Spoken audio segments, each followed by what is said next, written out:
বন্ধুরা আজকের এই ভিডিওর মাধ্যমে আপনারা নর্থ কোরিয়ার এমন বেশ কিছু জব বা কাজের সম্পর্কে জানতে চলেছেন যে কাজগুলি হয়তো সমগ্র বিশ্বের মধ্যে অন্য কোনো দেশে হয় না বা অন্য কোনো দেশের সরকার এই রকম ধরনের কাজের ভ্যাকান্সি হয়তো সারা জীবনেও বের করেনি। আর আপনাদের মধ্যে বেশিরভাগ মানুষই এই রকম ধরনের কাজের সম্বন্ধে হয়তো কখনো এর আগে শোনেননি। এই সমস্ত কিছু কাজগুলি শোনার পর মনে মনে কল্পনা করে একবার অভিজ্ঞ করে দেখবেন কেমন লাগে। তাই চোখ কপালে উঠে যাওয়ার আগে এই সমস্ত নতুন কাজের সম্পর্কে জানার আগে নিজেকে ভালো করে প্রস্তুত করে নিন, না হলে হয়তো আপনাদের মধ্যে যে কারোরই চোখ কপালে উঠে গিয়ে অজ্ঞান হয়ে পড়ে যেতে পারেন। এই রকমটা কেন বলছি সেটা এই ভিডিওটি সম্পূর্ণ দেখলেই জানতে পারবেন। কারণ চাল বাছাই করার কাজ, পাথর পালিশ করার মতো কাজ, ফ্যাশন পুলিশের কাজ ইত্যাদি এই রকম ধরনের কাজ আপনারা হয়তো জীবনেও শোনেননি। তাই চলুন আর বেশি দেরি না করে শুরু করা যাক আজকের এই নতুন ইন্টারেস্টিং এপিসোড। বিনোদনকারী বন্ধুরা, সঙ্গীতজ্ঞ এবং বিনোদনকারী দুনিয়ার সব দেশে এবং প্রত্যেকটি জায়গাতেই রয়েছে। এই সমস্ত মানুষেরা হয়তো সোশ্যাল মিডিয়াতে নিজেদের ভিডিও আপলোড করে বাকিদের এন্টারটেনমেন্ট করে, আর নয়তো সামনে লাইভে এসে সাধারণ মানুষদের এন্টারটেনমেন্ট করে। কিন্তু আপনারা শুনলে হয়তো বিশ্বাস করবেন না, নর্থ কোরিয়ার বিনোদনকারীদের জব কোনো দুর্যোগের থেকে কম নয়। কারণ নর্থ কোরিয়াতে যত বিনোদনকারী থাকুক না কেন, তারা কেবলমাত্র কিম জং এবং তার পরিবারের সদস্যদেরই বিনোদন করতে পারে। আর বিনোদনকারীদের অনুমতি দেওয়া নেই কোনো পাবলিক প্লেসে গিয়ে সাধারণ মানুষকে আনন্দ দেওয়ার জন্য।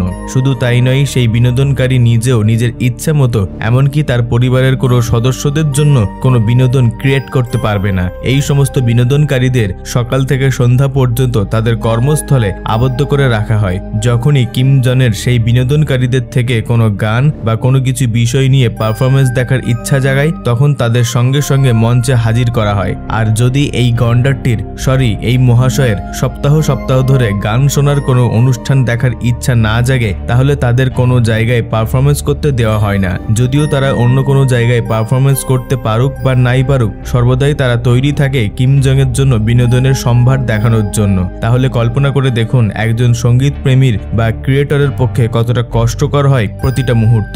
নর্থ কোরিয়ার সরকারের এইরূপ ব্যবহার এবং নিষেধাজ্ঞার জন্য এই বিনোদনকারীরা দিনের পর দিন তাদের নিজস্ব ট্যালেন্টের বিশেষ জ্বালায় জ্বলতে থাকে।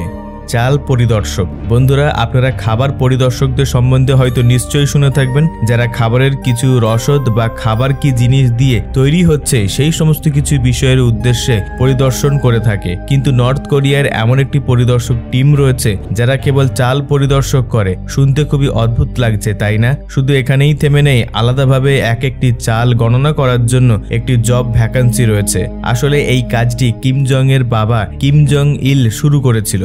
যখন তিনি জীবিত ছিলেন তখন সকলেই জানতো যে এই মহাশয় ভাত খেতে খুবই পছন্দ করেন, আর এই কারণে এই মহাশয় চাইতো যে তার জন্য যে কোনো চালের ভাত হোক না কেন সেটা যেন 100% নিখুঁত থাকে। শুধু তাই নয়, সেই চালগুলির পরিমাণ যেন একই থাকে, এমনকি তার কাউন্টিং যেন একই রকম ভাবে থাকে প্রতিদিনকারের মতো। আর এই কারণে এই মহাশয় চাল পরিদর্শকের একটি চাকরির ভ্যাকান্সি খুলে বসে, আর সেই কাজের জন্য বহু মানুষকে হায়ার করা হয়েছিল। এই কাজের মধ্যে সমস্ত কর্মচারীকে কিম জং ইলের জন্য একটি করে চালের দানা নিখুঁতভাবে গুনতে হতো, আর এরপর ভালোভাবে চেক করা হয় যাতে কোনো দানা একটুও খারাপ না হয়। প্রথম ধাপে এই সমস্ত কিছু চেক করার পর প্রতিদিনের নিয়ম মতো কটা করে চালের দানা কিম জং ইল ভাত করে খায়, তার জন্য আলাদা করে ডিপার্টমেন্টের লোক ছিল, যাতে একটা দানাও বেশি না হয় সেই দিকে লক্ষ্য রাখতে হতো এই কর্মচারীদের। এবারে সেই ভাত খাওয়ার সময় যদি একটি দানাও খারাপ পাওয়া যায়, তাহলে সেই ডিপার্টমেন্টের সমস্ত কর্মচারীদের কঠোর থেকে কঠোরতম শাস্তি দেওয়া হতো। কি বন্ধুরা, এই রকম ধরনের জব ভ্যাকান্সির সম্বন্ধে আপনারা কি কখনো শুনেছেন? যদি নতুন অভিজ্ঞতার মধ্যে পড়ে থাকে তাহলে এখনই নিচের কমেন্ট বক্সে জানান আপনাদের মতামত।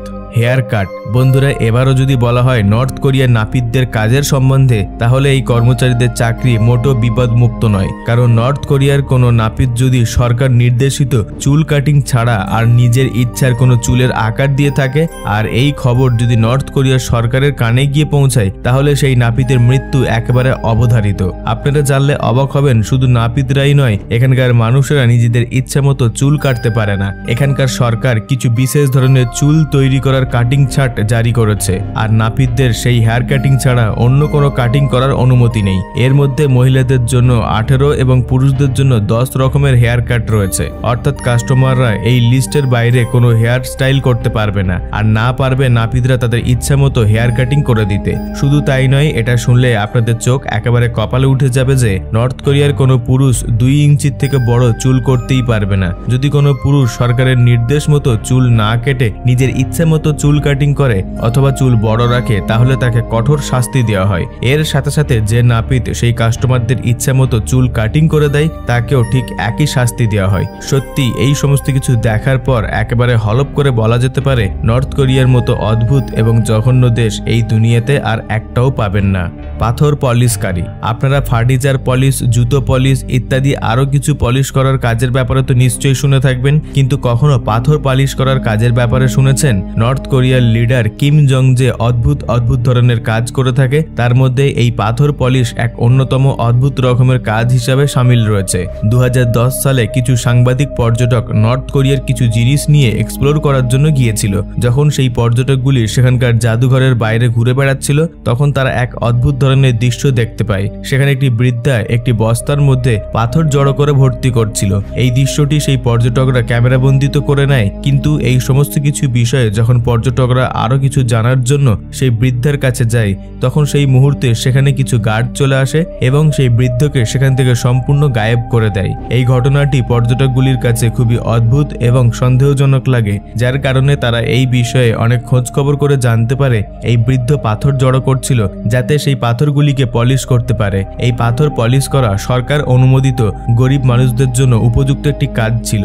এখানকার মানুষেরা ডাস্টবিন হোক বা রাস্তাঘাটে যেখানেই পাথর দেখতে পায়, সেখান থেকে পাথর সংগ্রহ করে সেই পাথর তুলে নিয়ে যায়। সেই পাথরগুলিকে পলিশ করে গভর্নমেন্ট কর্মচারীর বিভাগে সাবমিট করে, যার বিনিময়ে নর্থ কোরিয়ার গভর্নমেন্ট কয়েকটি মুদ্রা দিয়ে দেয়। এবারে নর্থ কোরিয়ার সরকার এই রকম ধরনের কাজ কেন করায় সাধারণ মানুষকে দিয়ে, এই বিষয়ে আজ পর্যন্ত কেউ জানতে পারেনি। তবে এই কাজ যে খুবই অদ্ভুত ধরনের সেটা একেবারে নিশ্চিত।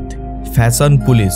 এবার যদি পুলিশের চাকরির কথা বলা হয়, তাহলে এর মধ্যে অনেকগুলি বিভাগ রয়েছে, যেমন ট্রাফিক পুলিশ, বর্ডার পুলিশ অথবা সিটি পুলিশ। এই পুলিশগুলির কাজ জানলে আপনাদের চোখ একবারে কপালে উঠে যাবে। আসলে এই পুলিশগুলির কাজ হচ্ছে শহরের নানান জায়গায় দাঁড়িয়ে দাঁড়িয়ে লক্ষ্য রাখা সাধারণ মানুষের উপরে। আরেকটি পুলিশ কর্মচারী লক্ষ্য রাখে সাধারণ মানুষের পোশাক আশাক, হেয়ার কাট, আরো কিছু সরকার নির্দেশিত কারণের দিকে। এই পুলিশগুলির মধ্যে একটাও পুরুষ থাকে না, সবই নারী পুলিশ।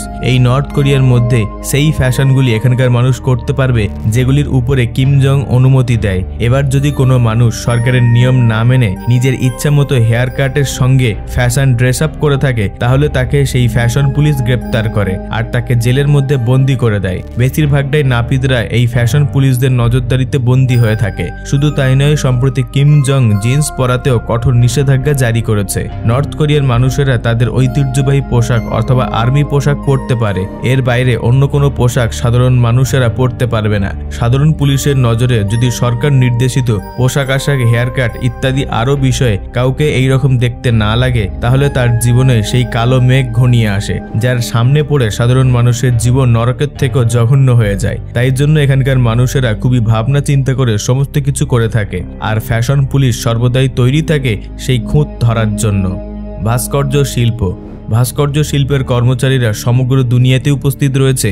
এই সমস্ত কর্মচারীর ভাব শিল্প খুবই অনবদ্য হয়, কিন্তু নর্থ কোরিয়ার ভাস্কর্য শিল্পের অবস্থা অন্যদের থেকে একেবারেই আলাদা হয়। সাধারণত এই ভাস্কর্য শিল্পীরা নিজের ইচ্ছা মতো ভাবের রূপ দিয়ে থাকে, সেটা কোনো মানুষের মূর্তি হোক বা কোনো ইমারতের সৌন্দর্যতা। কিন্তু নর্থ কোরিয়াতে এই রকম ধরনের কিছুই হয় না। এখানে কেবল 3টি মানুষের মূর্তি তৈরি করার অনুমতি রয়েছে। সেই 3টি মূর্তির মধ্যে সর্বপ্রথমে রয়েছে কিম জং উন, দ্বিতীয় নম্বরে রয়েছে কিম জং ইল, আর তৃতীয় নম্বর স্থানে রয়েছে এনার দাদা কিম ইল সাং।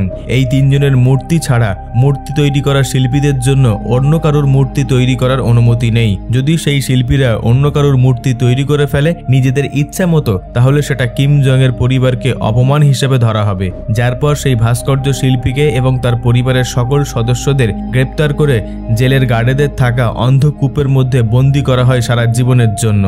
আপনারা জানলে অবাক হবেন, সমগ্র নর্থ কোরিয়ায় এই তিনজনের প্রায় 3400টির মতো মূর্তি গোটা দেশের মধ্যে চারিদিক ছড়িয়ে রয়েছে। শুধু তাই নয়, কিম জং এর আইন মতো কোনো মানুষ যদি সেই 3 মূর্তিগুলির মধ্যে যে কোনো একটি মূর্তির পাশ দিয়ে যায় তাহলে তাকে 3 বার মাথা নিচু করে তবেই যাওয়ার অনুমতি রয়েছে। শুধু তাই নয়, নর্থ কোরিয়াতে যে সমস্ত পর্যটকরা ঘুরতে আসে তাদেরকেও ঠিক একই রকম নিয়ম মানতে হয়। তবে আর যাই হোক বন্ধুরা, নর্থ কোরিয়ার বহু নিরুপায় মানুষ মনে মনে এটা কল্পনা করে যে তারা কত পাপ করে এই দেশের মধ্যে জঘন্য ভূমিতে জন্মগ্রহণ করেছে। নর্থ কোরিয়ার মতো দেশ আর দুনিয়াতে কোথাও নেই, সেখানকার মানুষেরাও এটা ভালোভাবে জেনে গেছে। এবার যদি আপনাদের মধ্যে কারো নর্থ কোরিয়াতে থাকার ইচ্ছা জাগে তাহলে আপনারা স্বাচ্ছন্দ্যে গিয়ে থাকতে পারেন, কেউ আপনাকে আটকানোর চেষ্টা পর্যন্ত করবে না। বন্ধুরা, নর্থ কোরিয়ার কিছু গোপন তথ্য নিয়ে আমাদের আজকের এপিসোড এখান পর্যন্ত। এই তথ্যপূর্ণ ভিডিওটিকে লাইক দিয়ে সকলের সঙ্গে শেয়ার করে দেবেন আর আপনাদের মতামত নিচে কমেন্টে জানাবেন। তবে যদি কেউ নতুন দর্শক হয়ে থাকেন তাহলে সাবস্ক্রাইব করে আমাদের পাশে থাকবেন। সর্বশেষে থ্যাঙ্কস ফর ওয়াচিং।